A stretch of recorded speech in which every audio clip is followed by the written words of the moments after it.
Dear students, today we are going to study about characteristics of church historiography.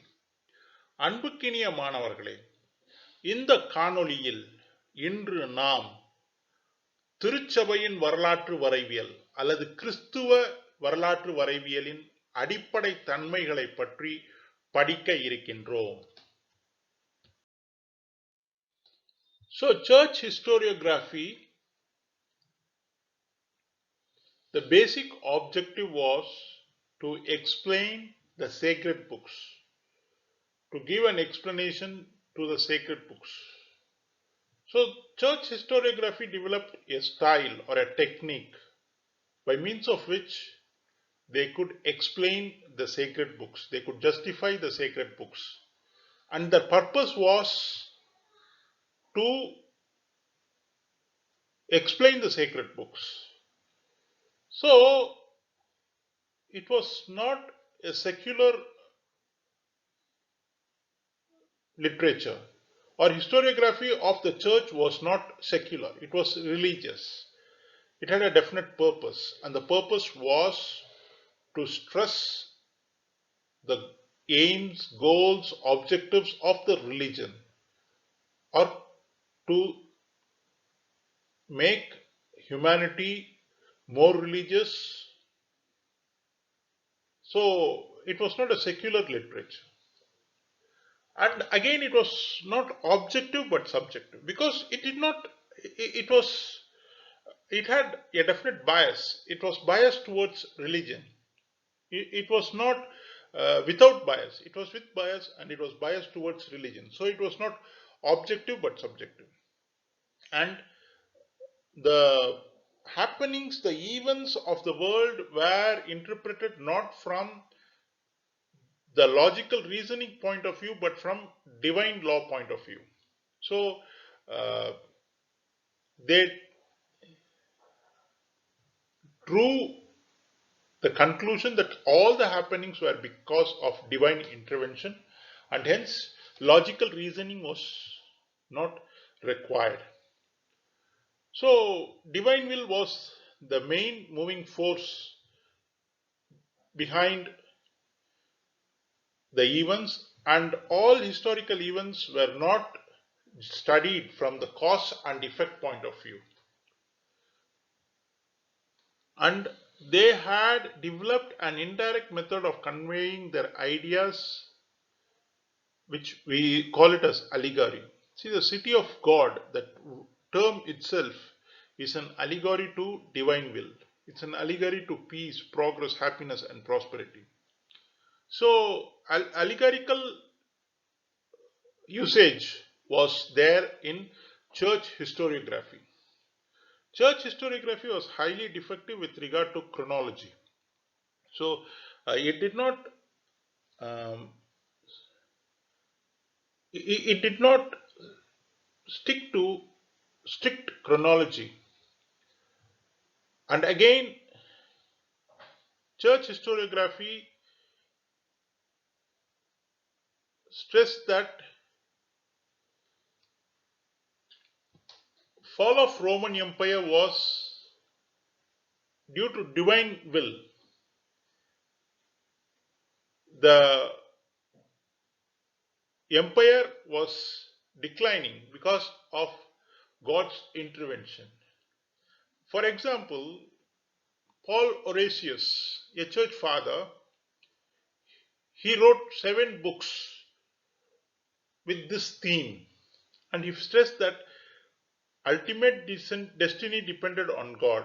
He said that all events happening in this world are, it is because of God, and the Jews, the pagans, or the Christians, whoever may succeed will succeed only with the will of God. And church historiography divided history into religious history and secular history. That was one important characteristic of church historiography. It divided, or it studied history under 2 categories, religious and secular. அன்புக்கினிய மாணவர்களே, கிறிஸ்துவ திருச்சபையின் வரலாற்று வரைவியல் யுக்திகளை பற்றி, தன்மைகளை பற்றி படித்துக் கொண்டிருக்கின்றோம். திருச்சபையின் வரலாற்று வரைவியலில் மிக முக்கியமான ஒரு விடயம் என்னவென்று சொன்னால், அவர்கள்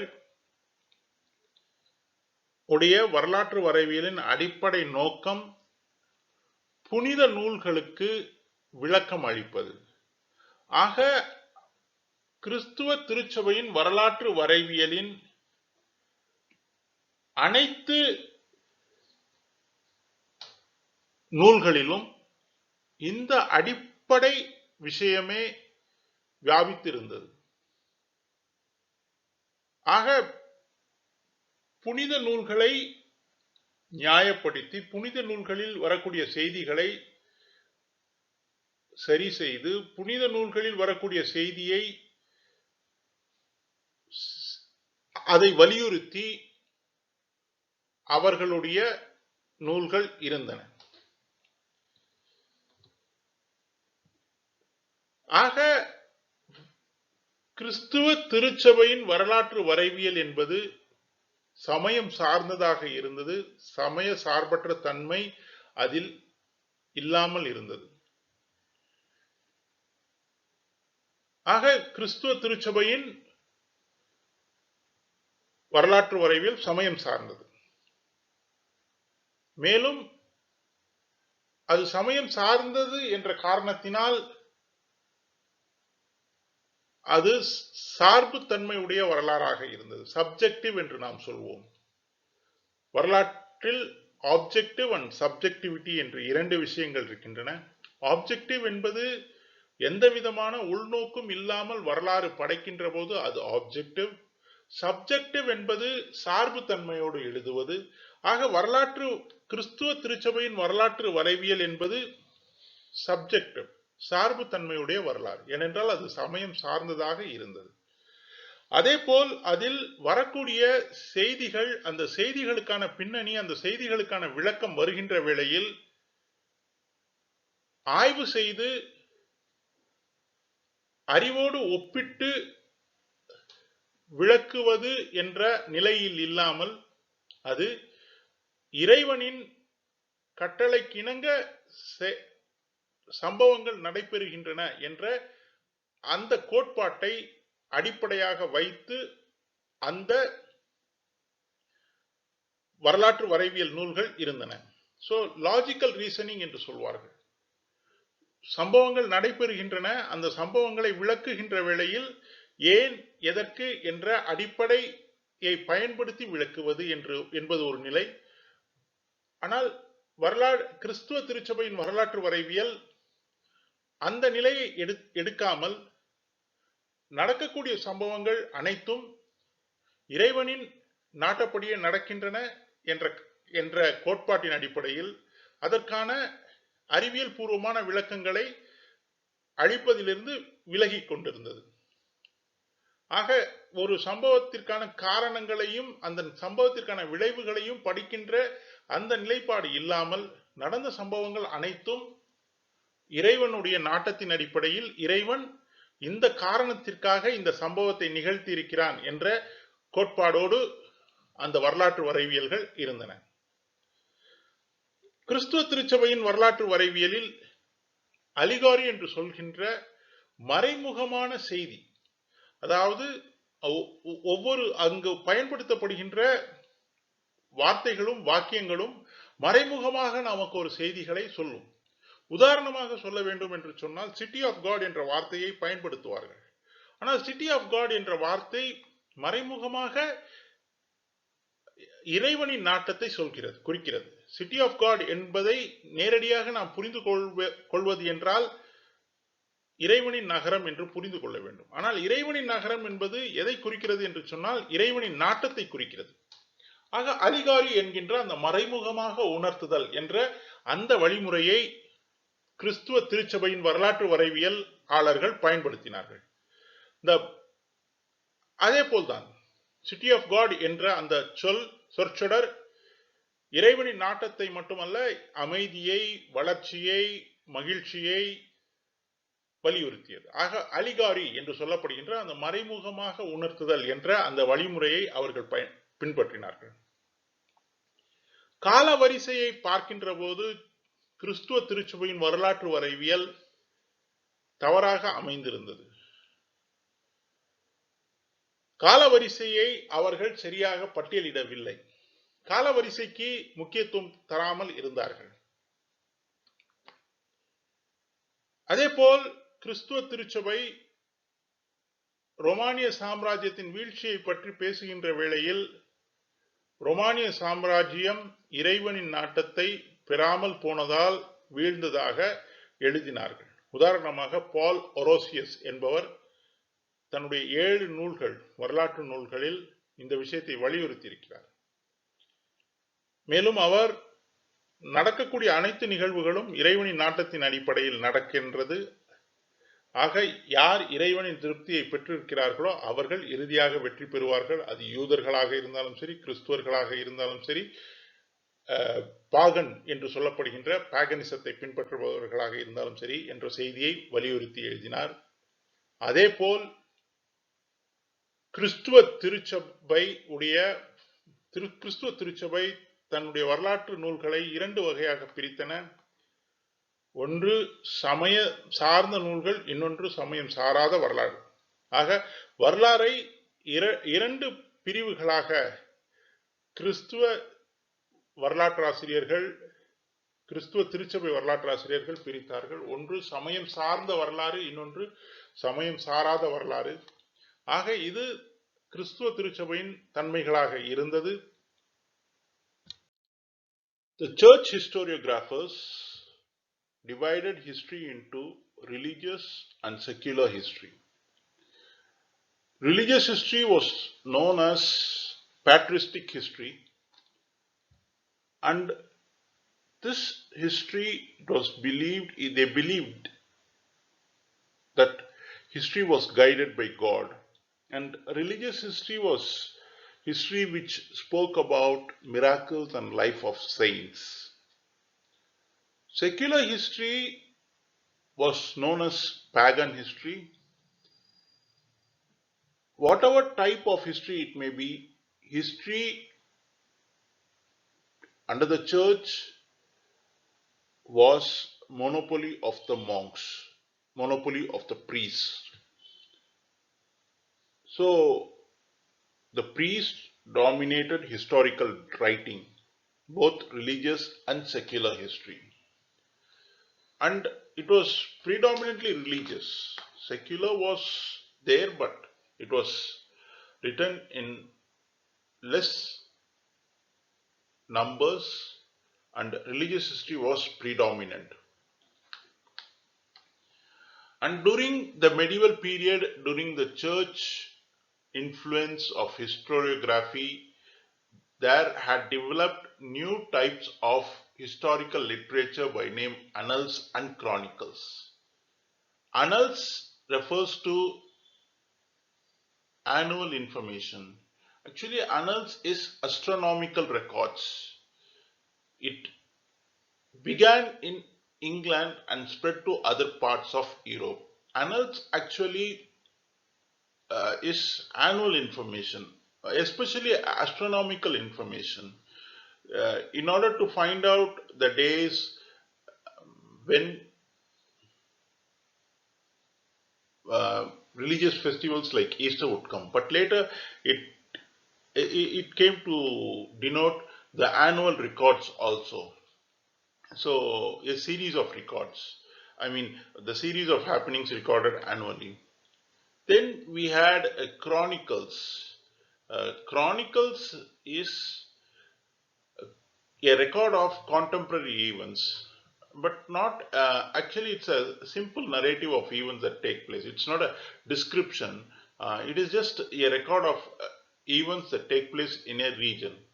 So this annals and chronicles emerged during the time of the church historiography, and historians commented on decay of the Roman Empire.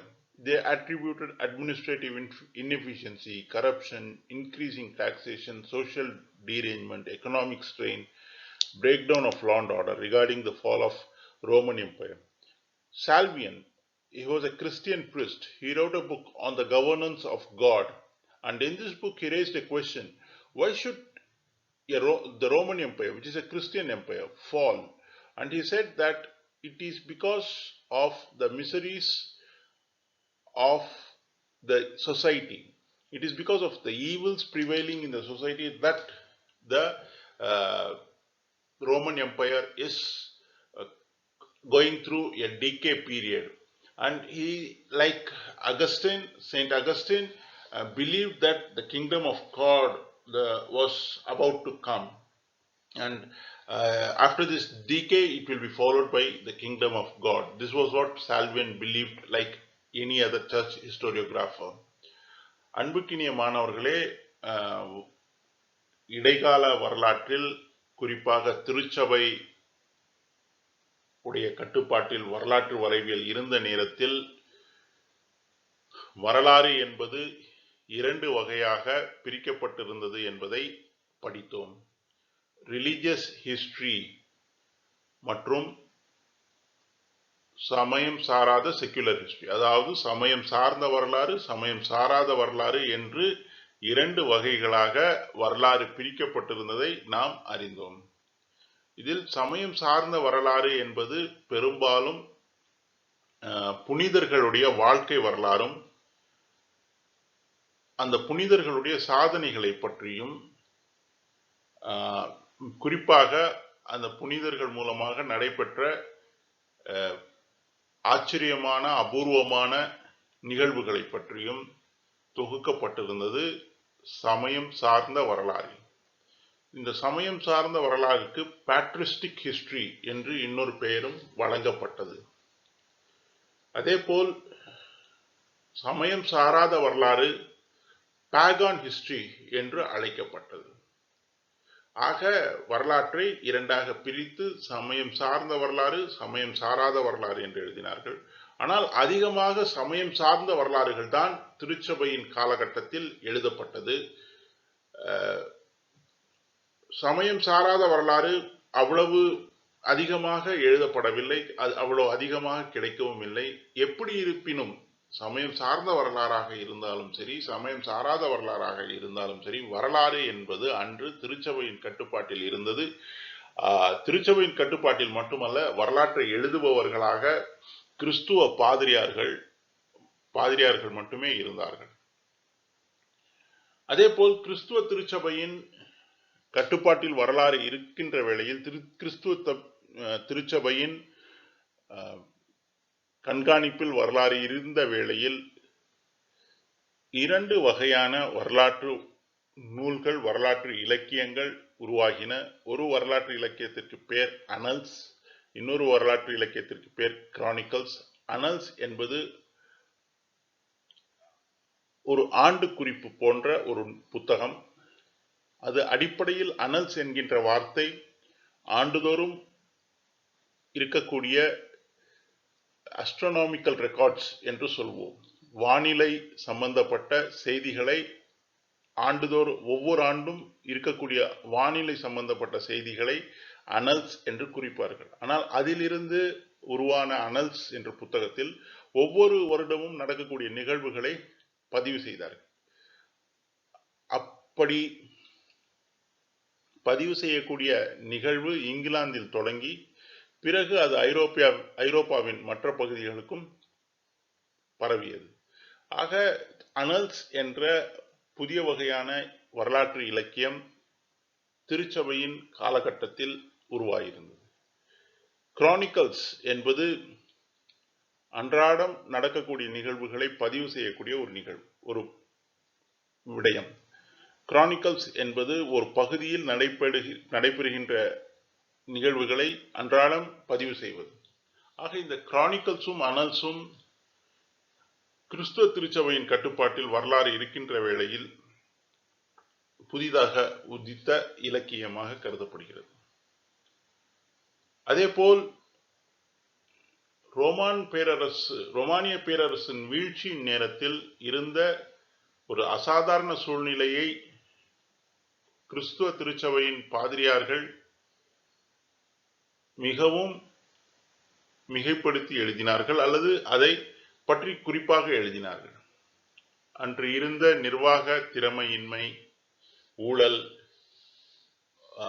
அதிகமான வரிகள், சமூக சூழ்நிலை, சமூக சீரழிவு, பொருளாதார நெருக்கடி, சட்டம் ஒழுங்கு பாதுகாப்பு இல்லாமல் இருப்பது, இது போன்ற விஷயங்களை கிறிஸ்துவ திருச்சபை பாதிரியார்கள் அதிகமாக எழுதினார்கள்.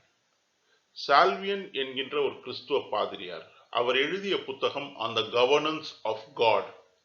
இதில் அவருக்கு ஒரு கேள்வி எழுப்பினார். ரோமானிய பேரரசு என்பது கிறிஸ்துவ பேரரசு. அன்று ரோமானிய பேரரசு கிறிஸ்துவ பேரரசாக மாறியிருந்தது. இந்த ரோமானிய பேரரசு கிறிஸ்துவ பேரரசாக இருந்தும் ஏன் இது வீழ்ச்சி அடைய வேண்டும்? இதில் ஏன் தீமைகள் வர வேண்டும்? இது ஏன் சமூகத்தில் இவ்வளவு குழப்பங்களும் தீமைகளும் ஏன் இருக்க வேண்டும்? அதாவது ரோமானிய பேரரசின் வீழ்ச்சியின் காலத்தை பற்றி பேசிக் கொண்டிருக்கிறோம். ரோமானிய பேரரசு நீண்ட நாள் கிறிஸ்துவத்தை ஏற்றுக்கொள்ளவில்லை. கிறிஸ்துவத்தை ஏற்றுக்கொண்டு சில வருடங்களுக்கு பிறகு அது வீழ்ச்சி அடைய தொடங்கியது. ஆக சால்வியன் ஒரு கேள்வி எழுப்பினார். ஒரு கிறிஸ்துவ பாதிரியார் அவர் ஒரு புத்தகம் எழுதினார், on the governance of God என்ற புத்தகம். அந்த புத்தகத்தில் அவர் அந்த கேள்வி எழுப்பினார், ஏன் கிறிஸ்துவ சாம்ராஜ்யமான ரோமானிய பேரரசு வீழ்ச்சி அடைய வேண்டும் என்று. அப்பொழுது அவர் இறுதியாக சொன்னார், இருந்த சூழ்நிலைகளை எல்லாம் விளக்கிவிட்டு சொன்னார், இந்த சாம்ராஜ்யம் வீழ்வதற்கு அடிப்படை காரணம் சமூகத்தில் இருக்கக்கூடிய தீமைகள். சமூகத்தில் இருக்கக்கூடிய தீமைகளே வீழ்ச்சியை நோக்கி இந்த பேரரசை அழைத்து செல்கின்றன. இந்த சமூகம் வீழ்ச்சி அடையும், கிங்டம் ஆஃப் காட், இறைவனின் அரசு அமைந்தே தீரும் என்று அவர் வாதிட்டார். ஆக கிறிஸ்துவ திருச்சபையின் அடிப்படை கோட்பாடாக வரலாற்று வரைவில் எழுதப்படுகின்ற வேளையில் அவர்களுடைய அடிப்படை கோட்பாடாக இறைவனின் சாம்ராஜ்யம் இந்த உலகத்தில் அமையும் என்ற அந்த அடிப்படையிலேயே அவர்கள் எழுதினார்கள். So to conclude, Christian historiography, in which the churchmen, that is a priest, were considered to be custodian of history, was a subjective history, for it was considered to be an instrument to propagate the interest of the church. In the historical narrative of the church historiography, the nations that had not observed the divine law suffered. So the basis of the church historiography was gospel and old tradition. It was the basis on which the church historiography was written. Saint Paul divided history into 3 ages of Adam, Moses, and Jesus. He treated the Roman Empire as the instrument of God's will, and he felt that Roman Empire was created to unify the human race so that the gospel can be followed by all. But it was Saint Augustine later who manifested the church with city of God. He said the purpose of the church was establishment of the city of God. And this city of God warned against sin, injustice, immorality, and impropriety. And Romans did not learn from calamities, and hence for Christians, fall of Rome did not mean anything because they were very far from city of God. And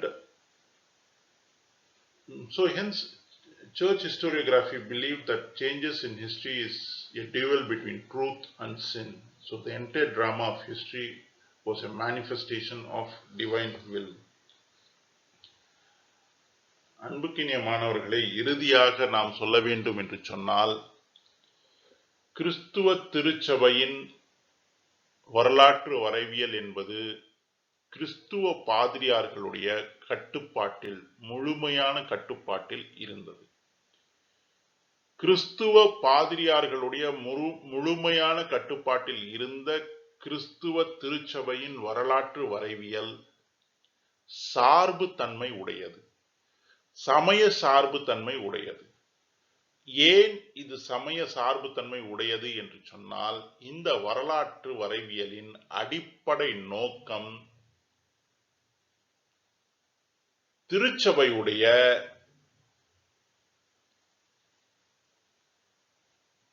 சேவை செய்வது. திருச்சபை வரலாற்று வரைவியலை அல்லது வரலாறை தன்னுடைய கைப்பாவையாக வைத்துக்கொண்டு திருச்சபைக்கு என்ன சுமூகமான திருச்சபை சார்ந்து ஒரு வரலாறு எழுதப்பட்டது. ஆக இந்த வரலாற்றின் அடிப்படை விஷயமாக இருந்தது என்னவென்று சொன்னால், இந்த உலகத்தில் எந்த சமூகம் இறைவனின் கோட்பாடுகளை ஏற்றுக்கொள்கிறதோ அது வெற்றி பெறும், எந்த சமூகம் இறைவனின் கோட்பாடுகளை புறம் தள்ளுகிறதோ அது தோல்வியடையும். இந்த ஓர் அடிப்படையில் மட்டுமே கிறிஸ்துவ திருச்சபையின் வரலாறு எழுதப்பட்டது. ஆக இந்த கிறிஸ்துவ திருச்சபை எழுதிய வரலாறுகளுக்கு அடிப்படையாக அமைந்தது நாம் ஏற்கனவே சொன்னது போல் காஸ்பல்களும் கிறிஸ்துவ பாரம்பரிய வரலாற்று செய்திகளும்.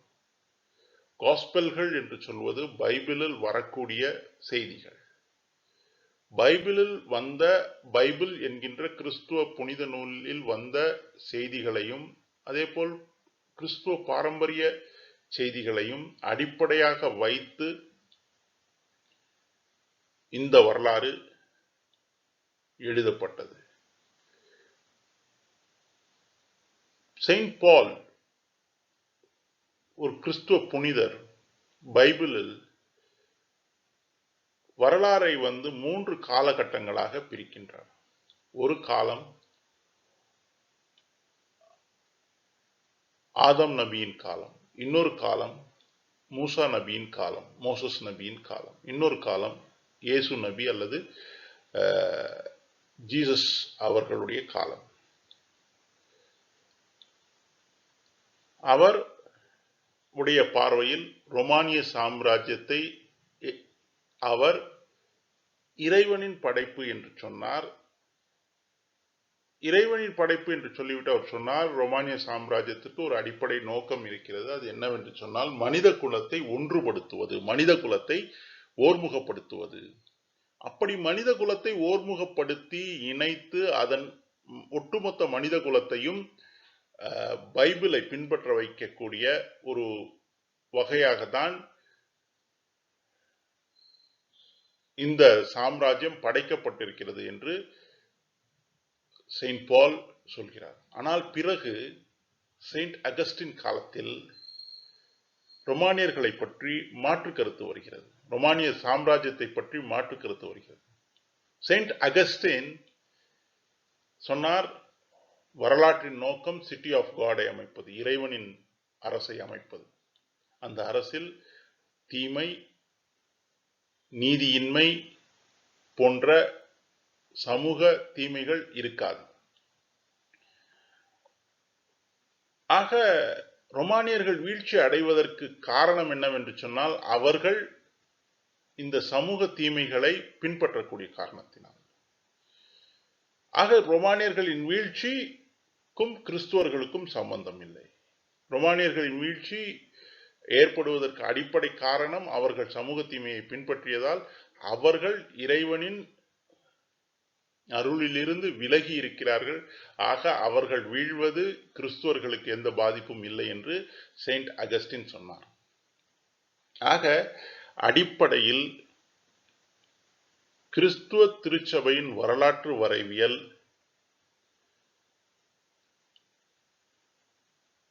வரலாற்று சம்பவங்கள் இரண்டு விடயங்களுக்கு இடையே ஏற்படக்கூடிய மோதலின் விளைவாக வருகின்றது என்று எழுதினார்கள்.